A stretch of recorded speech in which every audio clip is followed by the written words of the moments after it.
আমি এক তারিখ রহমানকে চিন্তা 30 বছর আগে আমি প্রথম ইলেকট্রনিক্স সাংবাদিকতার প্রথম সাক্ষাৎকার নিয়েছিলাম জনাব তারেক রহমান।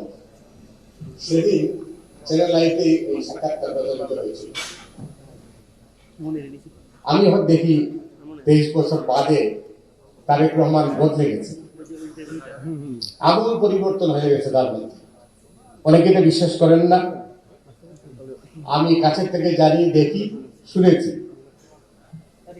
যাই হোক, আমার বলার আমি 30 সেকেন্ডের মধ্যে শেষ করতে চাইছিলাম, তবে 1 মিনিট বলব।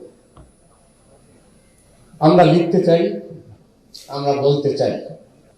মিডিয়া 2024-এর 5ই আগস্টের পর অনেকটাই স্বাধীন, অনেকটাই নিয়ন্ত্রিত। এই কারণে বলছি, মব ভায়োলেন্সের কারণে আমরা অনেকটাই সাহসী হতে পারছি না।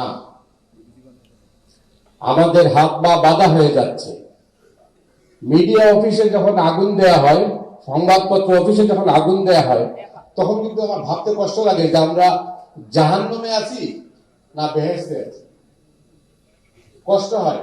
গণতন্ত্রের কথা বলি আমরা, কিন্তু আমরা এখানে ওই দলবাজি চিন্তা করি, যে দলের মধ্যে গিয়ে চিন্তা করি যে এটা কি আমাদের কাগজ না অন্যদের কাগজ নাকি আমাদের বিরোধী।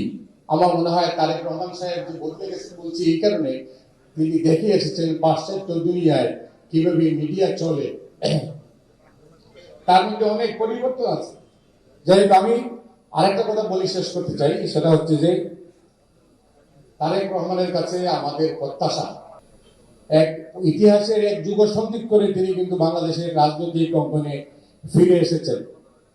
সামনে কঠিন চ্যালেঞ্জ, এই চ্যালেঞ্জ মোকাবেলা করতে হলে সম্মিলিতভাবে করতে হবে।